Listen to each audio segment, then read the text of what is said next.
मित्रों, ये कहानी आज से करीब 1200 वर्ष पुरानी है। उस समय राजवंश हुआ करते थे। उनमें आपस में हमेशा एक दूसरे को नीचा दिखाने षड्यंत्र चलता रहता था। लेकिन आज मैं आपको एक ऐसे सामंत के किस्सा सुनाऊंगा जिसने अपनी महत्वाकांक्षा के कारण खुद ही चक्रव्यूह में फंसा लिया। उसने एक षड्यंत्र के तहत अपनी पुत्री को एक राजकुमारों की तरह पाला और उसे वैसे ही शिक्षा प्रदान करवाई। फिर अपने मित्र राजा की इच्छा अनुसार पुत्री को युवराज बनवा दिया। फिर उसी स्त्री से जो युवराज बन चुकी थी उससे राज्य की राजकुमारी प्रेम करने लगती है। अब एक स्त्री दूसरी स्त्री के साथ प्रेम कैसे कर सकती है जिसमें युवराज रूपी स्त्री फंस जाती है। उस समय उस राज्य के कानून के अनुसार झूठ बोलने की सजा सिर्फ मौत थी।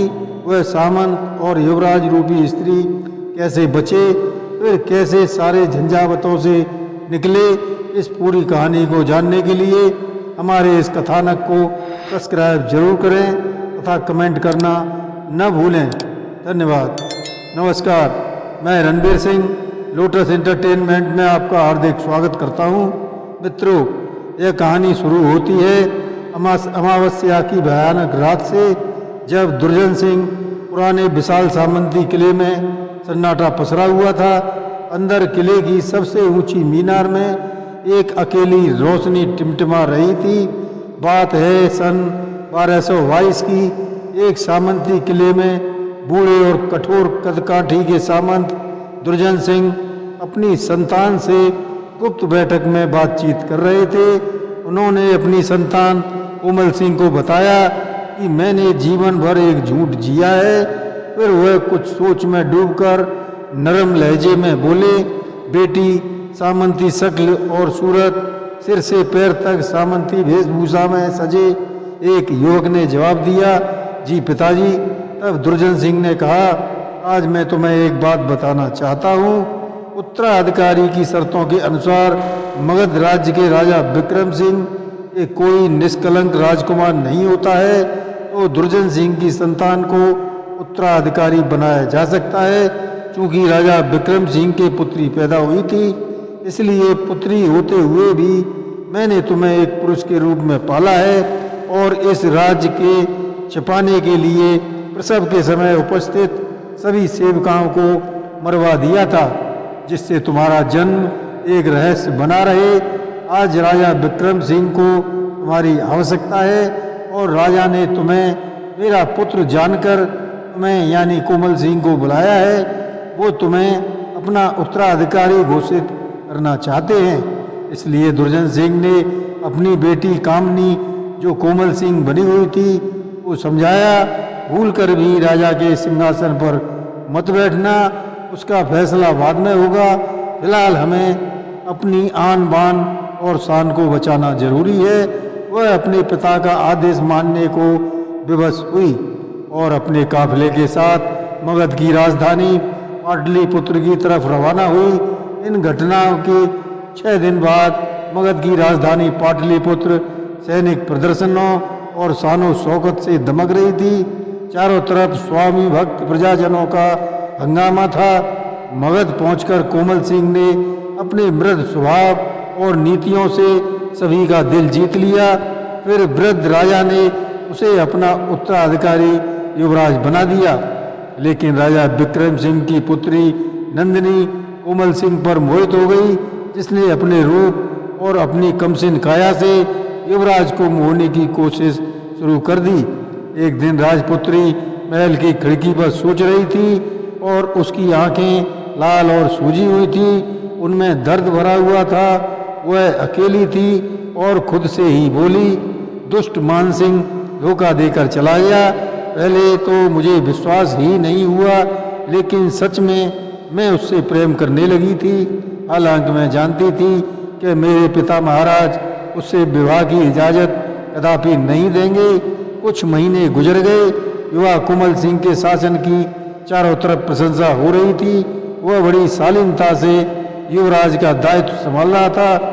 बूढ़े राजा ने जल्द ही सब कुछ उसके हाथों में सौंप दिया। युवराज के प्रशासनिक कार्यों को देखकर राजा को बड़ा संतोष हुआ।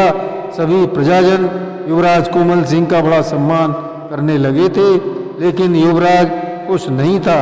वह तो यह जानकर ज़्यादा घबराया था कि राजपुत्री नंदिनी उससे प्रेम करने लगी थी, क्योंकि वह जानता था एक लड़की दूसरी लड़की से प्रेम कैसे कर सकती है। वह युवराज लड़का तो था नहीं, वह था तो एक लड़की ही। इसलिए उसने राजपुत्री से दूरी बनाना शुरू कर दिया। लेकिन नंदिनी दिन प्रतिदिन उसके नज़दीक आने लगी। एक दिन वह अपने कक्ष से बाहर निकल रहा था। अचानक नंदिनी उसके सामने आ गई और उसके दोनों हाथ पकड़कर बोली, तुम मुझसे दूर क्यों भागते हो? क्या तुम कोमल मुझसे नफरत करते हो? तुम्हारी ये चुप्पी मुझे मार ही डालेगी। तुम्हें मुझे बताना ही होगा, क्योंकि मुझे तुमसे प्यार हो गया है।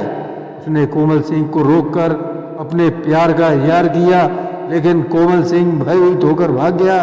राजकुमारी नंदिनी को लगा उसने मेरा अपमान कर दिया है। उसने गुस्से में युवराज से नफरत करना शुरू कर दिया। उस समय बाद राजकुमारी ने यह अफवाह फैला दी कि वह गर्भवती है। यह खबर पूरे राज्य में फैल गई। यह खबर सुनकर युवराज का पिता दुर्जन सिंह बड़ा खुश हुआ। उसे लगा जैसे उसकी योजना कामयाब हो गई है। अब मैं पूरी सत्ता पर कब्जा कर सकता हूँ, क्योंकि मानसिक उसी राजकुमारी को अपवित्र करने भेजा था ताकि राजकुमारी को भ्रष्ट साबित कर सके। मामला न्यायालय में पहुँच गया। अब फैसला युवराज को करना था, जो खुद भी एक स्त्री था। जब वह फैसला सुनाने लगा तो अब न्यायाधीशों ने उसे राज सिंहासन पर बैठने को कहा। यह युवराज के लिए मौत का जाल था। सिंहासन पर बैठने का मतलब बड़ा ही खतरनाक था। फिर कुछ सोचकर वह सिंहासन पर जा बैठा और बोला, मैं अपने राजा की तरफ से उनके दायित्वों को पूरा करने जा रहा हूँ। फिर राजकुमारी को देखकर बोला, अगर तुम गर्भवती हो तो अपने उस मित्र का नाम बताओ जिसने तुम्हें गर्भवती किया है, अन्यथा की स्थिति में तुम्हें मृत्युदंड दिया जाएगा। इसलिए अपनी संतान के पिता का नाम बताओ। सारे न्यायालय में सन्नाटा छा गया। अब राजकुमारी धीरे से मुड़ी। उसकी आंखों में नफरत भरी हुई थी। उसने सीधे उंगली युवराज कोमल सिंह की तरफ उठा दी और बोली, मेरी संतान के पिता तुम हो। इस झूठे दूषारोपण से साक्षात मौत जैसी सिहरन दौड़ गई। अब इस झूठ को झूठा साबित करने के लिए उसे न्यायालय में बताना होगा कि वह खुद एक स्त्री है। फिर बच्चा कहाँ से पैदा कर सकती है? दुर्जन को अपनी योजना बिखरती सी लगी। तभी युवराज कोमल सिंह बेहोश होकर गिर पड़ा, जिससे न्यायालय की कार्रवाई रोक दी गई। उसके बाद जब युवराज को होश आया तो राजपुत्री उसके सिरहाने खड़ी थी। युवराज के बेहोश होने के बाद राजपुत्री को पूरा मामला ज्ञात हो चुका था। इसलिए कुछ समय के बाद राजपुत्री और युवराज दोनों ने यक्षराज की तपस्या की और वरदान स्वरूप युवराज ने पुरुषत्व मांगा। यक्षराज ने उसे पुरुष बना दिया। किसी को कुछ भी मालूम नहीं हुआ और फिर युवराज मगध का एक शक्तिशाली शासक बनकर उभरा और राजपुत्री अपनी रानी से कई पुत्र उत्पन्न किए। जय श्री कृष्ण।